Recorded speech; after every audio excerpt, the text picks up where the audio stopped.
সম্প্রতি আমরা দেখতে পেয়েছি যে নেপালে শ্রমমন্ত্রী তার নিজের স্ত্রীকে একটা বোর্ডে নিয়োগ দেওয়ার কারণে তাকে নেপালের প্রধানমন্ত্রী বরখাস্ত করেছেন, এবং এর ঠিক বিপরীত চিত্র আমরা বাংলাদেশে দেখতে পেয়েছি। বাংলাদেশ ক্রিকেট বোর্ডে দেখা গিয়েছে যে বিভিন্ন জনের পরিচিত ব্যক্তিরা বা বিভিন্ন ব্যক্তির যারা কাছের মানুষেরা আছে, পরিচিত মানুষেরা আছে এবং তাদের পরিবার পরিজনরা, তারা আসলে দায়িত্ব পেয়েছে বাংলাদেশ ক্রিকেট বোর্ডে।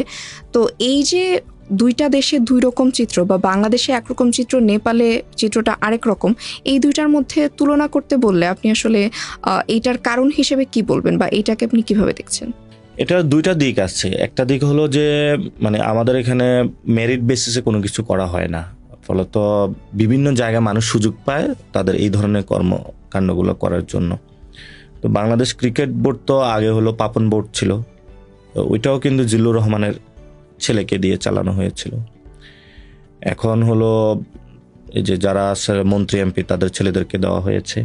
তো বাংলাদেশে যারা অনেক টাকার দুর্নীতির পাহাড় গড়ে এবং মন্ত্রী এমপি হয়, তাদের সিলসিলাটা জারি রাখার জন্য সন্তানদেরকে দুইটা সেক্টরে এন্ট্রি করা। একটা হলো এন্টারটেনমেন্ট ইন্ডাস্ট্রি বা সাংস্কৃতিক জগৎ দিয়ে, দেখবেন বিভিন্ন জায়গায় গান বাজনা, এদেরকে হলো শো করা যে আমার ছেলেকে নিয়ে আসছি আজকে।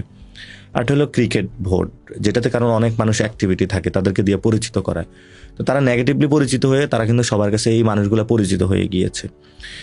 এবং এটার মাধ্যমে কিন্তু ওই যে থাকে না যে যোগ্যতা অথবা রাজপথে লড়াই করে যে রাজনীতিতে আসবে অথবা রাজনীতি বুঝে যে রাজনীতি আসবে, সেটা না। এটা এন্টারটেইনের মধ্যে দিয়ে হলো সে তাকে রাজনীতিতে আসতে হয় আর।